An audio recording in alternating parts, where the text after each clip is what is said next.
Welcome to the Quick Talk Podcast with Joshua Latimer, where we discuss business, life, family, faith, struggle, fire, pain, and ultimately winning.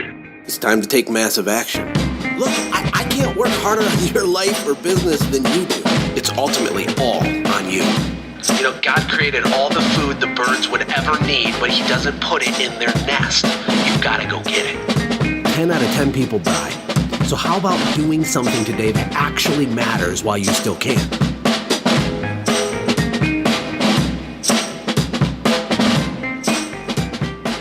What can I do to serve you? What's the biggest pain point?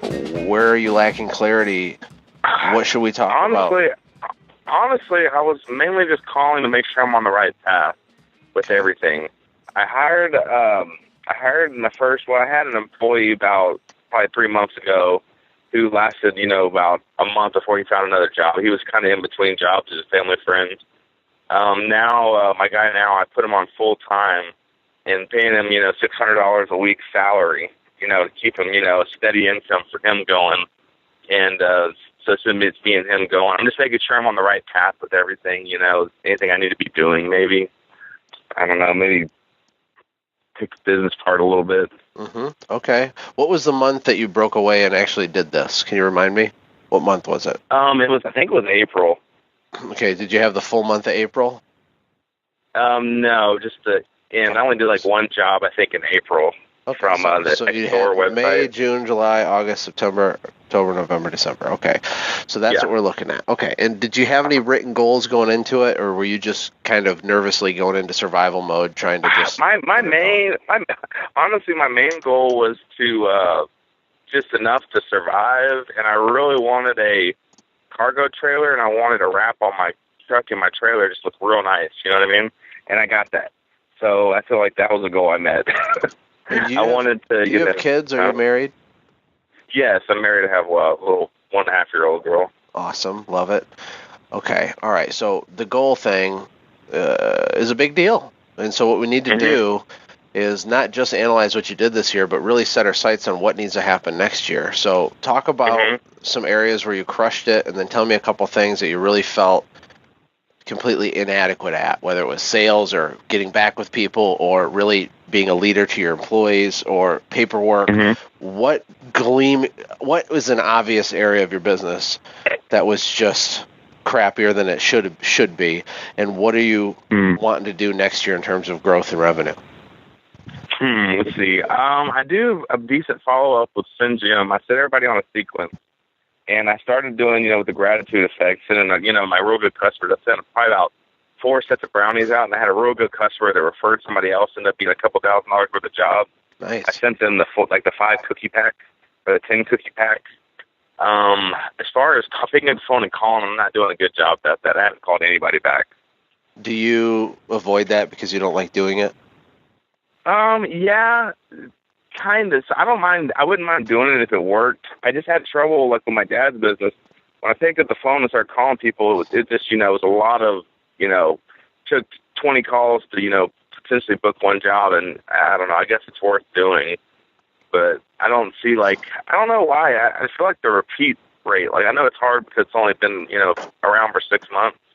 But I feel like the repeat rate, is kind of sucky. I think my prices are a little higher maybe. I don't know. I feel like I'm doing people a good job, and I just feel like I'm not getting a lot of, repeat business. Well, I mean, what's your primary service? What's the bulk of your revenue? Window cleaning. Okay.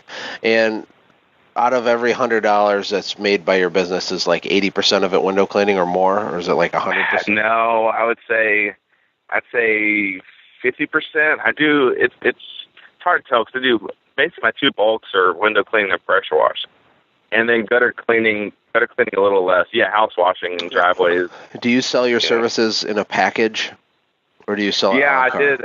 Well, it just depends. I do a la carte, but then if somebody, I'll call it a cleaning package, and I'll give them a couple little things free if I'm doing it like that. You need to sell packages on every single estimate you do forever and ever from now on. Okay, every time. If someone calls you for a gutter cleaning quote, every time, Give them a price for every service you offer and a package pricing for packages. And there's a couple reasons why you want to do this. Number one, a certain percentage of people will always just pick the most expensive package because they're weird and they do that. And that's the truth. They will. And then the other reason it's good is you're going to have all that data that you can keep in your CRM, and we're going to be able to use that later. I mean, imagine 3 years down the road when you have, 1,500 people's house fully quoted for every service you offer, and you'll be able to pull a list in your CRM of people who you haven't seen in 12 months who have never had house washing, and then you have the pricing right there. It's very powerful. So that's just a little practical tip for you. The other thing is to get a higher repeat rate, and you're right, it's way too early to even know if you have a bad repeat rate. You might be panicking for nothing. But here's some things you can do. Number one is you can start scheduling people's next cleanings right when you do their first cleaning. And some people decline, which is fine. All sales is based on baseball, right? You don't have to bat 1,000% to be in the Hall of Fame. You only need to have a 300 batting average to be in the Hall of Fame. So part of your process is, all right, Mrs. Jones, everything's all set. We're good. Would you like to do a walk around? Whatever your ending process is to get paid, but add to it a schedule. Say, typically most people get their windows cleaned every 6 months, and what we can do is I can actually pre-schedule your next cleaning, and you get a 10% off coupon. Of course, we'll call to confirm if you need to adjust the time, but I wanted to confirm with you, is 6 months the time frame you want, or do you want me to pre-book your next cleaning for 12 months or whatever? You give them two or three choices that both work for you. Do you want to do a 6, 9, or 12-month pre-booking for the next cleaning? And some will say, oh, no, I'll just call you guys. You say, okay, perfect, that works as well. Thank you so much. But a portion of them will book right on the spot. You see, I don't do that. Yeah, I don't try to get them back on. I need to, but I don't do that. It's a couple sentences. Write it out on a piece of paper, print it off, look at yourself in the mirror while you brush your teeth a couple times, and literally start doing it every single time forever and ever and ever and ever. It's free, and you'll make more money. So it's just part of the process. It doesn't really take any more time, maybe 60 seconds or something. That's one thing. The other thing is using the phone effectively. And so the phone does work. Maybe you're not good in the phone, or you feel uncomfortable, or they can feel that you're uncomfortable. I don't know. One way you can figure that out is by recording some of your calls. And if you do that, send them to me. I have a lot of experience in phone sales. In fact, before I started my cleaning business, I was a top producer in 2 different phone sales environments. And there's little nuggets and things you can do to crush it on the phone. And the way that you use a phone is really important. For example, and this call is being recorded, so I can send you a link because I know I'm talking really fast. Let me make sure it's being recorded. Yes, it is. Okay. Is when you leave a message, you don't leave a message like everybody else leaves a message. You don't say, hey, it's just calling to see if you need any more service. If you do, please give us a call. Here's our office number. You don't do that. You say, hey, Mr. Jones, sorry I missed you. This is Josh. Not a big deal. I'll give you a call back tomorrow. I just wanted to connect with you briefly. If you have a minute, give us a call at our office, blah, blah, blah, blah. Otherwise, I'll talk to you tomorrow. That's how you leave a message. The reason is they have to call you back, or they know that you're not going to stop calling. But you're not doing it in a creepy, rude, harass them way. It's like a really servicey, hey, Mr. Jones, how are you? Had a note to give you a call. Super sorry I missed you. I know you're busy. No big deal, though. I'll make it easy on you. I'll just give you a call back tomorrow. Here's our number in case you have a minute, but otherwise I'll talk to you tomorrow. They can't get mad at you for that, right? But it puts pressure on them to engage with you. The other thing is when you're doing outbound calls, is you need to have a reason you're calling. You don't let them decide hey, so you want to pay us some money and stuff to do some more stuff? What do you think? We kind of need some money, so what do you got? You got to have a reason for the call. So whether it's quarterly calls or you call everybody every 6 months or whatever, there should be a reason. Hey, sorry to bother you. Here's the deal. We haven't seen you in over 6 months. And this coming month is our slowest season of the entire year. And so what we're doing is we're offering, really significant discounts. And you're due for cleaning anyway. If we book it in the next 3 weeks, I had to at least call and offer it to you. What's your schedule look like in 2 weeks? that would be an example of an effective strategy, right? It makes sense. It's logical. It's still service oriented. And you don't ask them yes or no questions like, hey, would you like to rebook your window cleaning? You say, you need a cleaning. I already know that. That's predetermined because it's been so long. And we have this great, offer because of this logical reason. So the question isn't, will you do it? The question is, what works best, mornings or afternoons? What works best for you over the next 2 weeks? What's your schedule look like? That's called an assumptive close. That's smart. Yeah, it's just little tweaks like that make your batting average go up. So the way you're doing it now, if you're getting 1 out of 20, that's awesome. That's better than not doing anything. But what if we could get it to 2 out of 20? That's true. That's a big deal, right? Absolutely. And it's actually a service to your clients. You gotta envision yourself as you're doing it. You are literally serving them. You are not selling them. You're not taking from them. You're not being selfish. That's why you only sell your stuff to the people that need your stuff. You don't hammer people. You don't harass them. You just build systems where you're serving. They have the dirty stuff. They like to have clean stuff. That's why you have a relationship with them. They like that you're calling them. You have it with that type of mentality, and you'll do great. And if you're not good at it and you hate it, that's okay too, because we can delegate that to someone else. You'd be shocked. You can get an 18-year-old high school girl who's really bubbly and is like really, A-type personality, really friendly. You train her on what we just talked about and role play for like 15 minutes and have her do it. She'll crush it for you. It'll cost you next to nothing. That'd be awesome. People can do phone calls if you're on them and you give them the guidelines. Like you say, okay, here's a job. Here's a list of 250 people. Here's what you're going to do. You're going to work for me for 3 days. It's a temporary job. I'm going to give you this much money. And you're going to call this many people today, this many people tomorrow, this many people the next day. You should be doing, 40 calls an hour. Here's what you say. Then you rehearse it. You just make it real organized for them. They'll do great, and it only costs you $100, $200, something like that. Not very much. And you could book $15,000 worth of stuff. Wow, that'd be great. I have, you to give so much information, it's hard to remember it all. And I write it down, but I have it everywhere. I guess I need to organize it in that binder you sent out. But you need to write a book or something that I can go, ooh, what's the phone script, and go, ooh. Yeah, I hear you. Part of the challenge is to change the way that you look at your own business.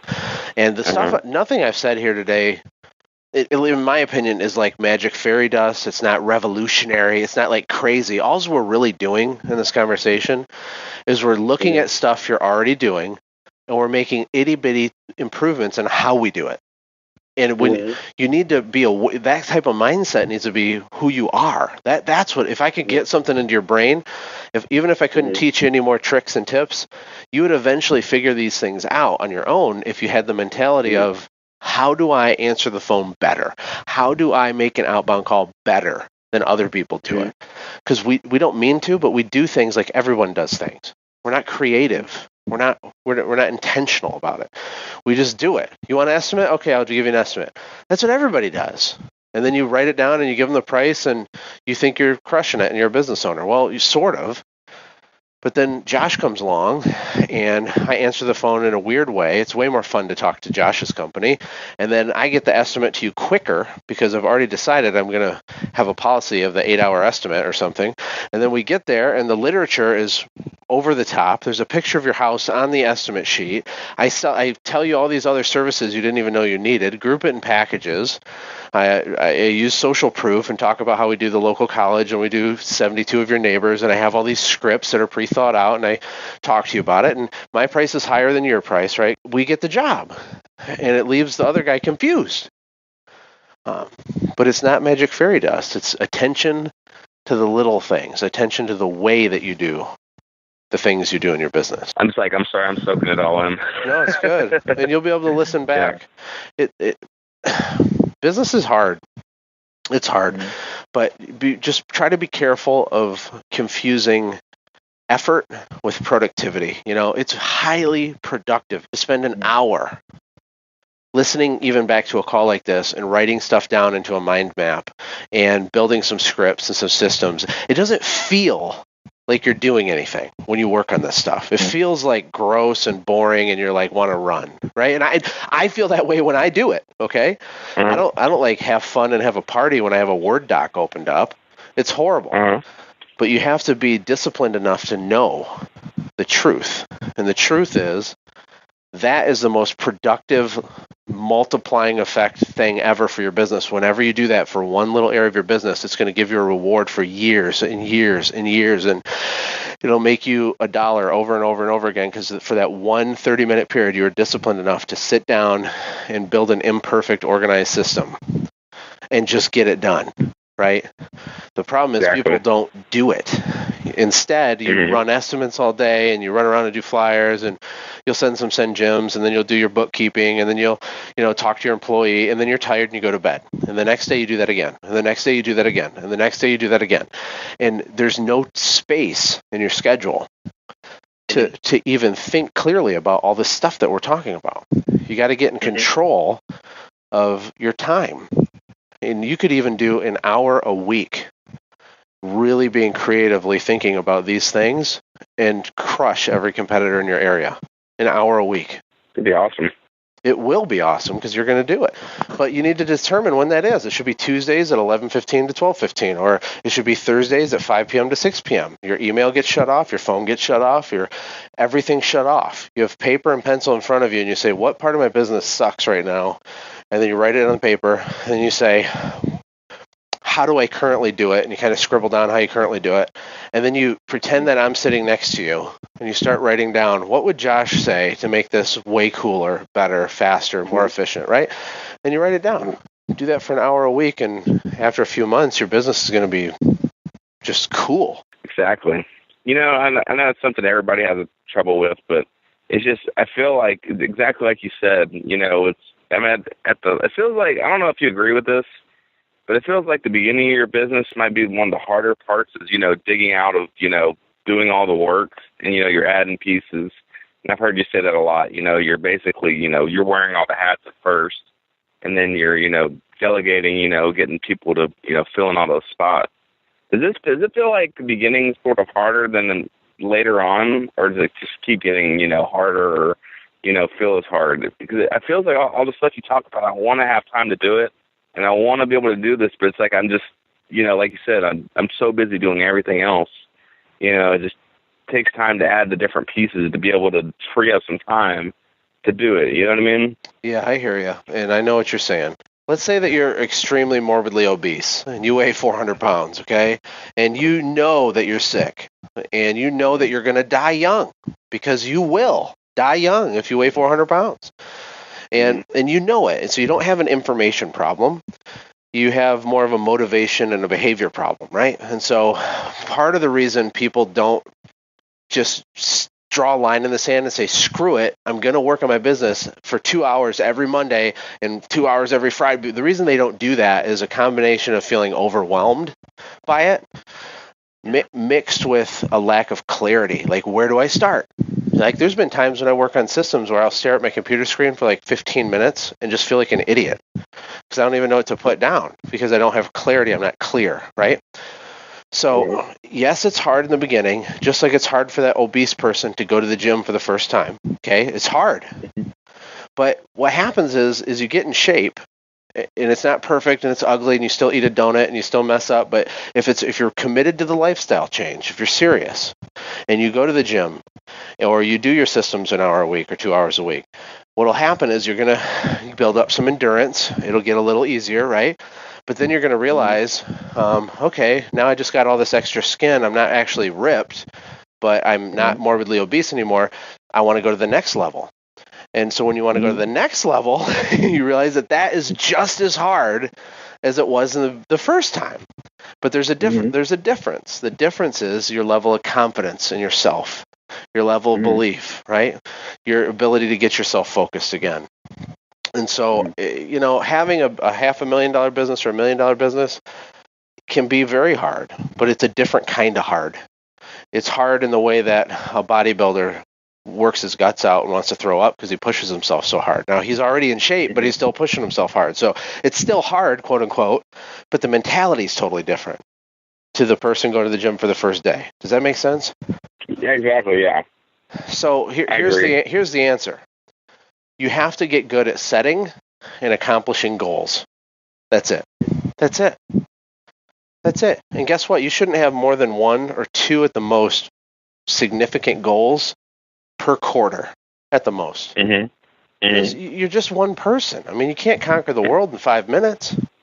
Exactly. You conquer yourself. Your first goal has to be for you to take control of your own personal calendar and say, all right, I'm not going to survive my business. I'm going to manage my business. And if on Mondays at 3 o'clock for 2 hours, this is going to happen. That's a goal. Okay. Then you put a date. You say, I'm going to start on this day and I'm going to do it consecutively for at least 12 weeks in a row. Let's say that would be an example of an attainable, achievable, measurable goal. And then guess what? When Monday rolls around and it's 2:59, you push pause, you turn off your email, you turn off your phone, you sit down, and you do it. That's you going to the gym. You might stare at your screen for 10 minutes, but you're not going to get wandering off and watching YouTube videos. You're not going to wander off into the boot camp or go in the Facebook group and kind of chat. No. This is time for you to make little incremental changes in systems in your business, and that's what you use it for. After a month of that, it'll get easier, and then it gets easier, right? So that's what I would do. But to get yourself motivated, you have to be clear. So you have to define what you want, when you want it by. And you definitely need written goals for your business for 2017. Okay. And they need to be powerful, not just arbitrary, like, well, I think this sounds good, let's do that. No, like, what does your family need to happen? What do your kids need their father to accomplish this year? You know, what one thing could you accomplish in 2017 that if you did it, everything else would be less important? What's that one thing that we can focus in on?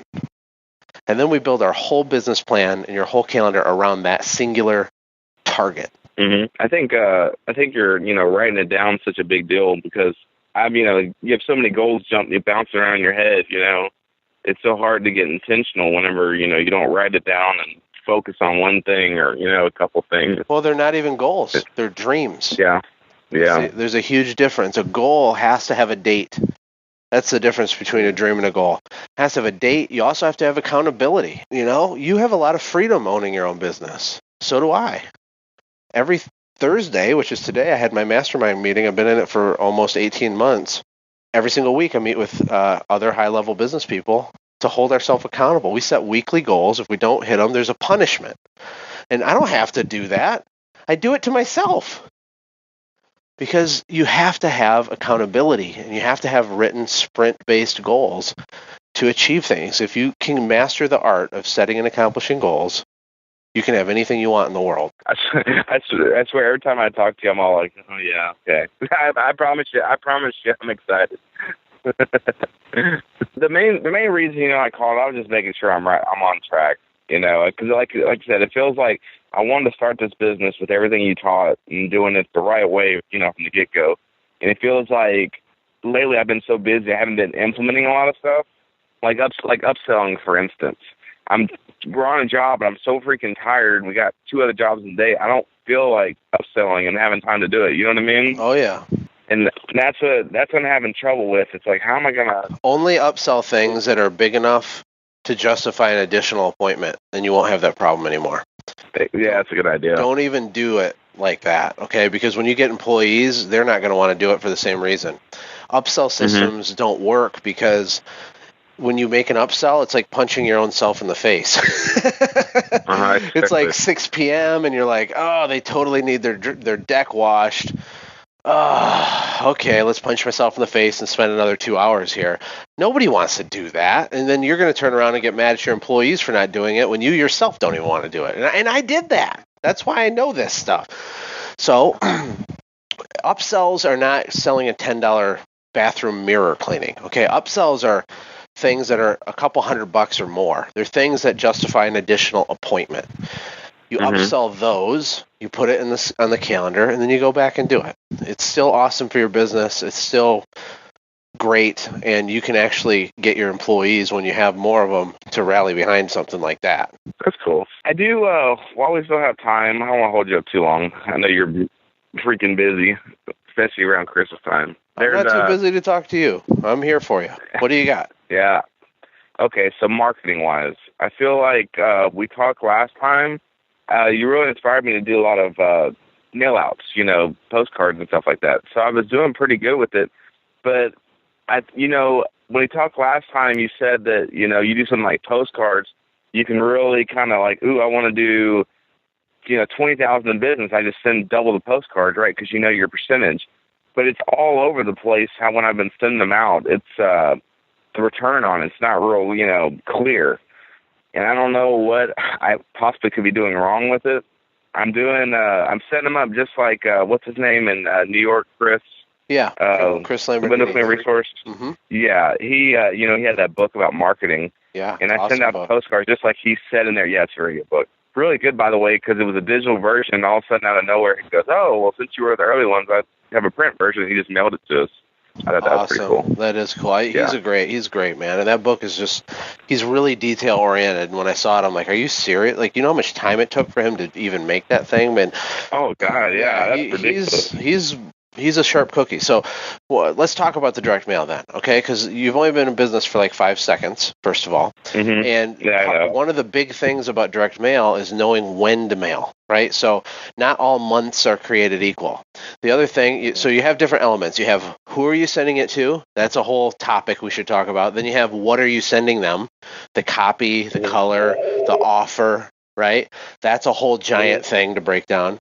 And then you have how often are you sending to them? I call that farming, where you need to be dripping on people. You need to be touching them multiple times.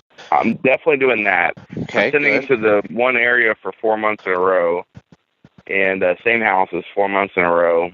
So that's helping. And then the last big one is the seasonality, right? So there's ebbs and flows to every single service business all over the country. Nobody really has a business. Let's say you have a business that does $120,000 in revenue.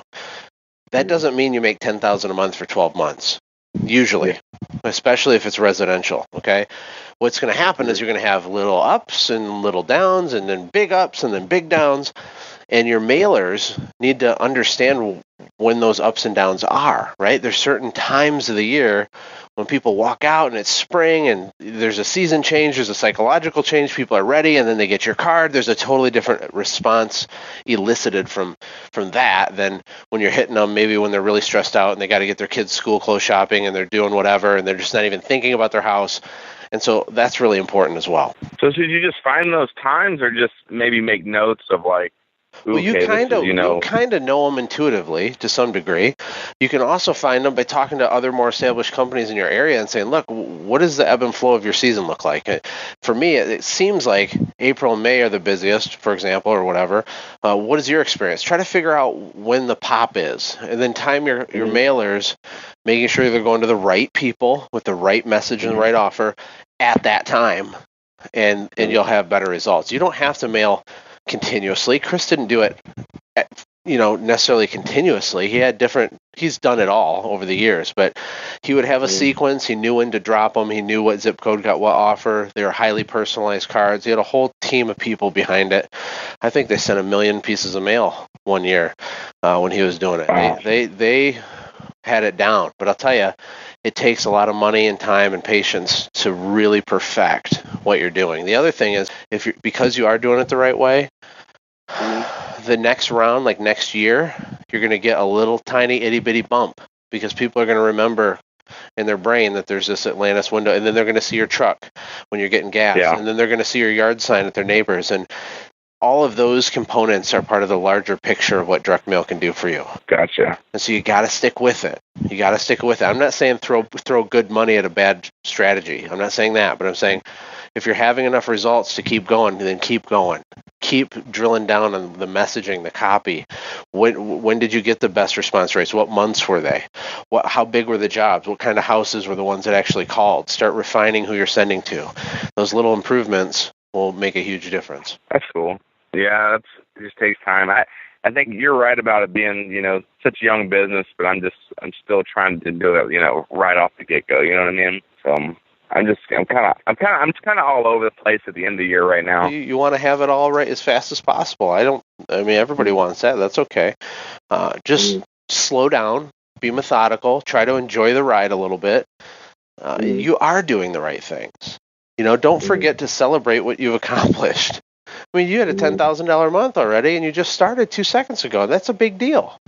People go for years and don't do that. So you don't have to be prideful and cocky, but it's okay to pat yourself on the back and like encourage yourself. I mean, don't just say how you're all over the place and you suck and all, because that's not true. You're doing great. Yeah. It takes time to build these businesses. I don't know if I have any more questions for you, Josh. I honestly, like when I set up that appointment, my main deal was just I kind of needed some just reassurance that I'm doing the right things. You're doing the right thing in the sense, based on what I can tell in our short time together, you're doing the right thing in the sense that I can tell you're hungry, I can tell you want it, you've taken action, you're having results, but the obvious areas for improvement are really clear to me. And it's you have to have a written plan for 2017. You can't just let it happen. You can't just walk into the year and have business as usual. If you want to have extraordinary results this year, which I know you do, you can keep doing what you're doing. But in addition to that, we have to level you up as a person. The person that has to be worked on is you. And a big part of that is your time management, goal setting, holding yourself accountable. You don't have to go through the boot camp and watch 20 hours of stuff and stress yourself out. Don't do that, but take time every week to improve something and reach out for help when you need it and get in the Facebook group and ask questions. There's several of the people in there have $1 million businesses right now. They're super smart. And you can ask them questions whenever you want. So if you have a dedicated time each week, it makes it really easy to do this. And then based on your goal for 2017, we can't even reverse engineer a strategy for you until we have that in place. So figure out what am I doing in 2017. I have to know exactly where the ship is going to land December 31st, 2017, before I can even talk to you about a plan to get there. And everything else is kind of like murky and gray area, and I don't know if it's important or not until we know what the plan is. The plan is what gets to tell you what the most important things are to focus on. Well, the one thing I had in my head is, I did a $10,000 month this year. I want to do a $20,000 month next year, and I want to have a second truck that my guy can take out, and I want another guy, so I want a helper for him. So that would be my goal for 2017. That's not specific enough, though. That's honestly a really bad way to word a goal, just to be honest. Making goals is difficult when you haven't done it before. A goal has to be razor sharp like a razor blade, okay? I need specifics. And when you say things like, and I deal with people every day on this, it's hard. When I say, what do you want? And they tell me, well, I want to get another truck. Or I say, what do you want? And they say, I want to have $1 million business. The problem is that's not really what they want. What they're saying is, to get what I want, which I'm not verbalizing right now, but to get what I want, I think I need another truck to get whatever that thing is. Like the truck is kind of a how, but we still haven't decided what we want. So your why can be very personal, very specific, razor specific, and it could be a personal income goal. It could say, I want to make $83,000 in personal income while taking 2 vacations this year at these dates and these dates, and within this time frame, and here's my accountability plan and whatever, right? But it has to be something that gets you really excited, because when it gets hard, you're still going to crawl out of bed and go towards it. So, and then when we figure out how to make that goal happen for you, then we say, all right, well, we're going to need to have a $20,000 month here. We're going to have a truck probably come into the equation here. And then we can prepare for those things, because we know that that's what we need to get to the goal. But getting the truck isn't the goal. Having the $20,000 a month, that's not the goal. That's like a how on your way towards a goal. Does that make sense? Yeah, exactly. So spend some real time on it. I mean, talk to your family about it. It's worth kind of mulling over. I don't know specific goal-wise, but, I work at the fire department. I'm a paramedic, and my mind is a 5-year goal to be full-time in Atlantis window cleaning. Okay, that's a good starting place.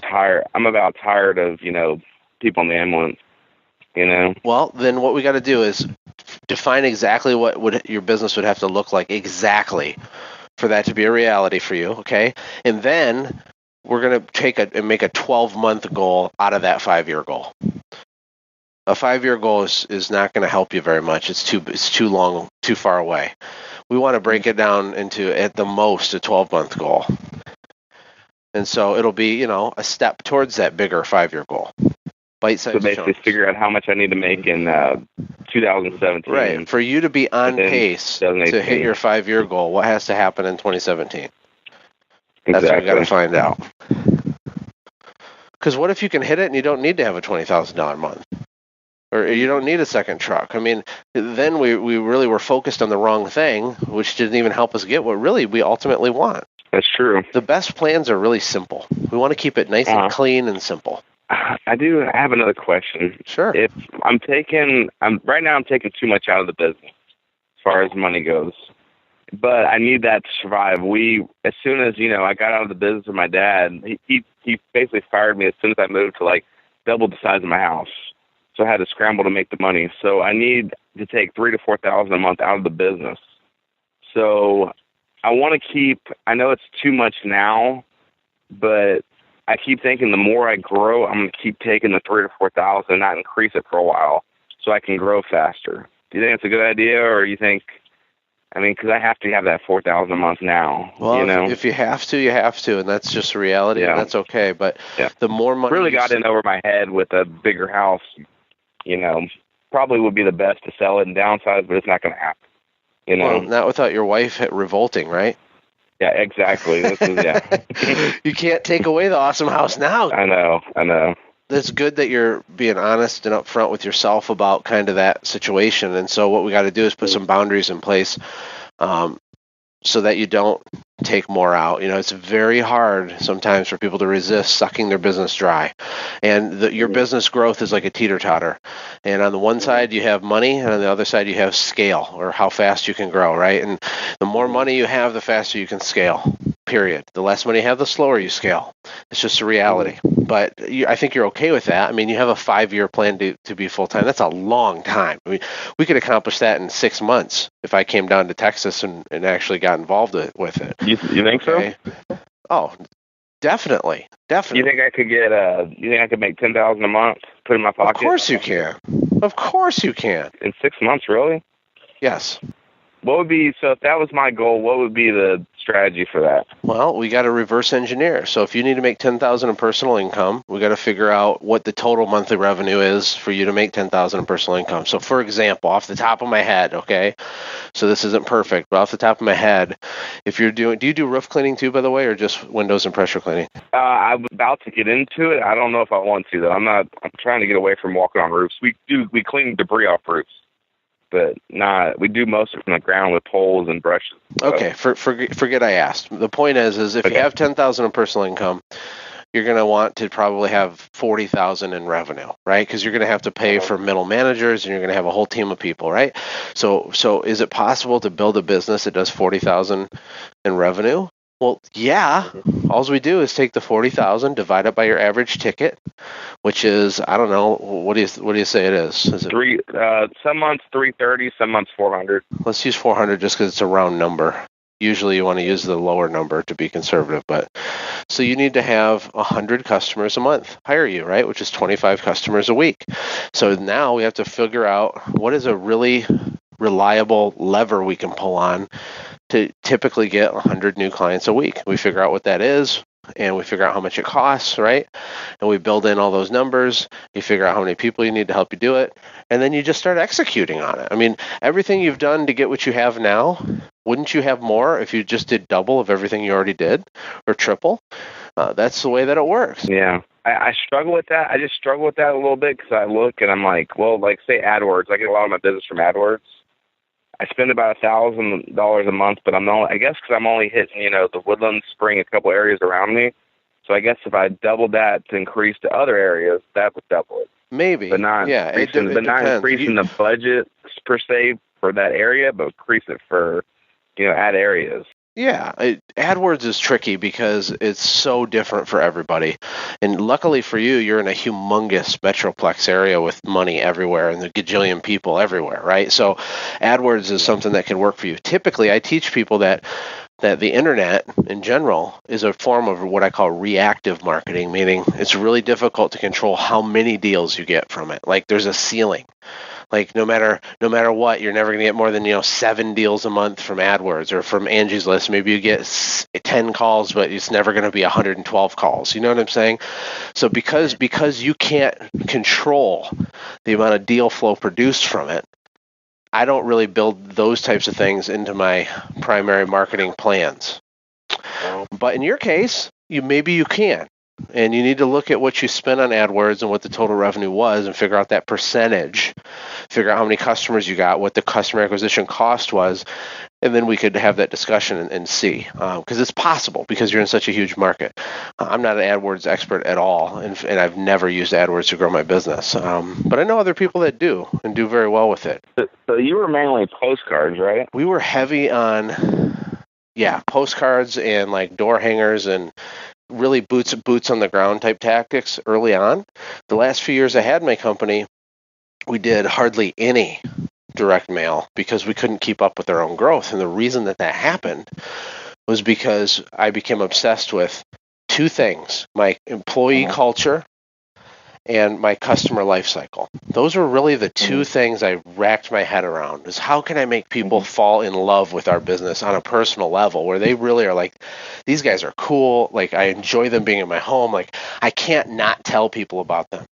I really worked on crafting that experience, and we would ask for referrals 6 times throughout the process. When we started doing that, our referrals 10x'd. We got 10 times more referrals than we got before just by asking more times in a strategic way. So we had massive growth by having staff that loved their job and were loved on by us. They knew that we cared. I tried to help them reach their personal goals.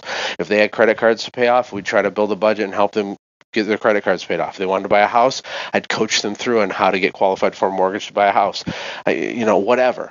That was a big deal. All the employee incentives and rewards and things we did for fun was huge. And then the customer experience. Those are the real winners. But when you're a brand new business and you don't have that many customers, you don't have employees yet, you got to just get out there and hustle and grind. And you got to build relationships and kind of fire the machine up and get some momentum. And that can be done a lot of ways. Typically, a business your size doesn't do that much direct mail yet because it's expensive. Yeah, I've been spending, about probably $800 to probably $1,300 a month on direct mail. I sent out 5,000 of them. Was it a couple months ago? And I got the same responses. $500 worth of door hangers, 1,200 of them. So I'm having issues with that. But I've been definitely putting money into them, but it's just been very unpredictable. Focus on the things that are the most predictable at first. And when you have a big budget and you have a team of people, then you start playing. Direct mail might be a game that you're not ready to play yet at a high level. I'm just saying consider that. If you can do door hangers and it's cheaper and you get a certain result, then do those. I know it's more labor intensive, but do it anyway because it's predictable. We need to know that we're going to be able to get the result we need to hit our goal to stay on pace. I just put 4,000 door hangers out for right before it was bad. I think it was bad timing. Middle of December, 4,000 door hangers. I got one job so far. That was a week and a half ago. Well, I know. What does the copy say on the door hanger? What's the offer? Why should people care? What did I have on the offer? I can't even remember. I think it was like 20 windows, $199, like inside and out. I didn't do like super, low price or anything. Like 100 foot of gutter cleaning, like $99. House, soft wash, $249 up to 2,500 square foot house. Those are the 3 offers I had on there. Was there expiration date on it? Yeah, December 31st was the expiration on there. I have a call to action, call today. I put on there, that some trust badges, all works guaranteed, good. That we accept credit cards. That sounds good. I specified it. I live in a place called The Woodlands. Yeah. It's north of Houston. And is that where Chris basically, Martinez is? No, he's over in Cy-Fair. Okay. Yeah, that's actually where I work at the fire department. It's about 45 minutes away. But there's villages out here, and it's a real cool community. And basically, I put on each village has a name, like Cochran's Crossing, Sterling Ridge. And so in the door hangers, I put a picture of the front of every village has these signs. So I got a village of Sterling Ridge, and I put window cleaning in Sterling Ridge, and I got my logo and everything all over it. So that was my strategy. It sounds good. It's worked pretty good so far. It sounds good. It just sounds like you're right. Maybe it was a timing issue.